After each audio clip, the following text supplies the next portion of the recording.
खुलुमबाय गिबि गिबियावनो आङो बिटिआर हालामनि गासै रायजो राजासिमनि आंनि खुलुमनायखौ बावहरग्रोबाय। दिनै जोंनि प्रमद बर' सार आरो इउपिपिएल दोलोनि सायाव बिपिएल दोलोआ जाबायदि बाथ्राफोरखौ बुंबाय थादो जों जोबोद दुखु मोनदों।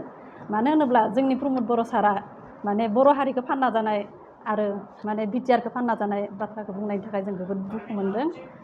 प्रमद बर' सारा बर' हारिनि थाखाय जाबायदि खामानि मावबोबाय बर' फरायसा आफादाव थानानै आरो बेफोरबायदि मानसि आरो बर' हारिखौ फानना जागोन होनना बुंनाय बाथ्रा मोनसेया बिथांमोननि थाखाय बहुत गोरोन्थि बाथ्रा जादों।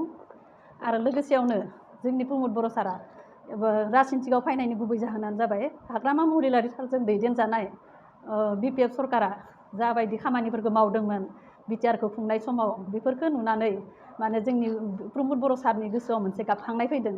मानो होनोब्ला बे हाग्रामा महिलारि सारा जे बिपिएफ दोलोआ बिटिआर सरकारखौ सोलिबाय थायोब्ला सानसे समाव बर' हारि आरो बिटिआराबो मोनसे समाव माने गोग्लैसोना थालांगोन।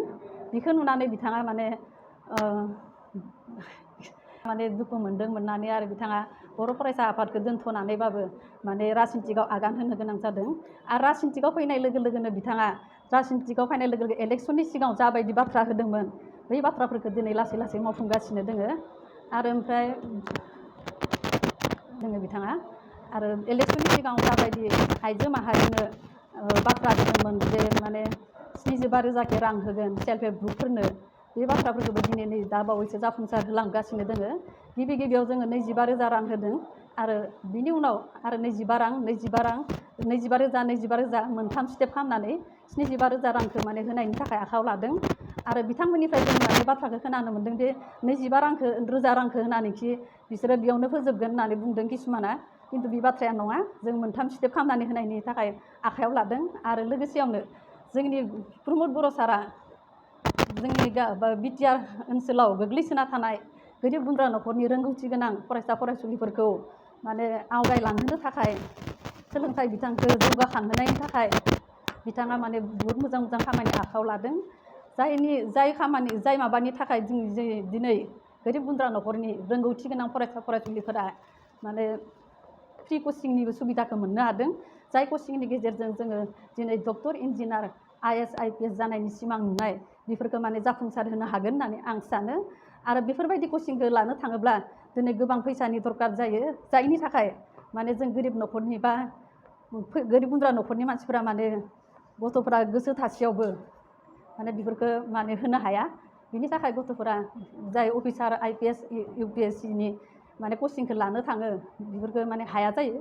बेफोरबायदि मोजां माने आसुनि लासेयावबो माने अनसुंथाइ होसेयावबो जोंनि प्रमद बर' सारखौ जाबायदि बाथ्रा बुंदों इउपिपिएल दोलोखौ जाबायदि बाथ्रा बुंदों जों जोबोद दुखु मोनदों।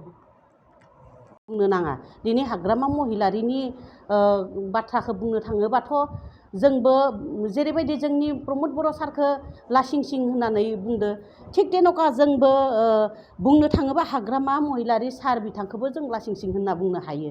खिन्थु जों मानसि हिसाबै जों बुङाखैमोन। दिनै जोंनि प्रमद बर' सारखौ बेबायदि बुंनायनि थाखाय जों गोबारैनो मानसिफोरा गाज्रि मोनदों आरो दुखु मोनदों। आरो बर' माहारिनि बर' बिमा जानानै बेफोरबायदि बुंनायखौ जों मोजां मोनाखै। आरो जोंनि इयुन जेनेरेसनखौ साननो थाङोब्ला बेफोरखौ बुंनो नाङा, सानै हनै बाथ्राखौ बुंनो नांगौ।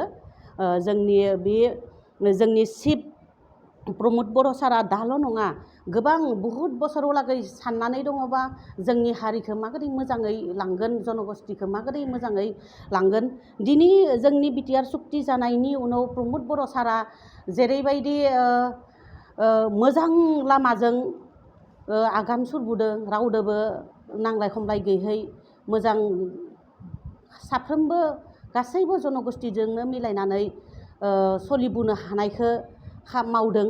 खिन्थु जों बिपिएफनि दिनाव बेसेबां गुन्दुगुल सोरबाबा जिउ गारनांदो, सोरबाबा मोजां फरायसाफोरखौ सोरबा फुथारदों, मोजां लिडारखौ फुथार जानायखौ नुनो मोन्दोंमोन, न' खामनानै न' खावजानायखौ नुनो मोन्दोंमोन, गुबुन हारिनि मानसिफोरजों बा पुलिसफोरजों जिनाहारि खालामबोनायखौ नुनो मोन्दोंमोन। दा दिनै जोंनि बिटिआर सुक्ति जानायनि उनाव प्रमद बर' सारा बेसेबां गोजोन थासारिखौ लाबोनो हादों बेखौनो जों गोजोननाय मोन्दों।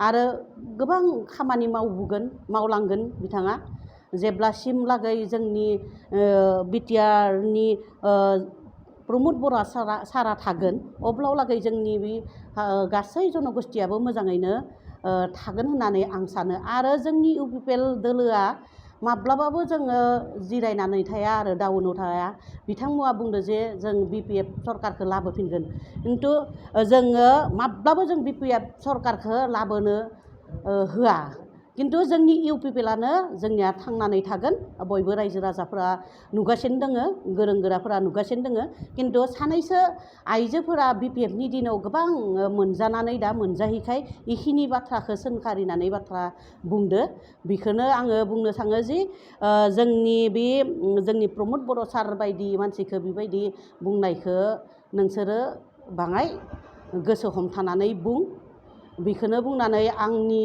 बे दिनैनि बे रादाब चेनेलनिसिम रोजा रोजा साबायखर बावबाय आरो बयनिसिमबो आं खुलुमनाय थाबाय गोजोन्थों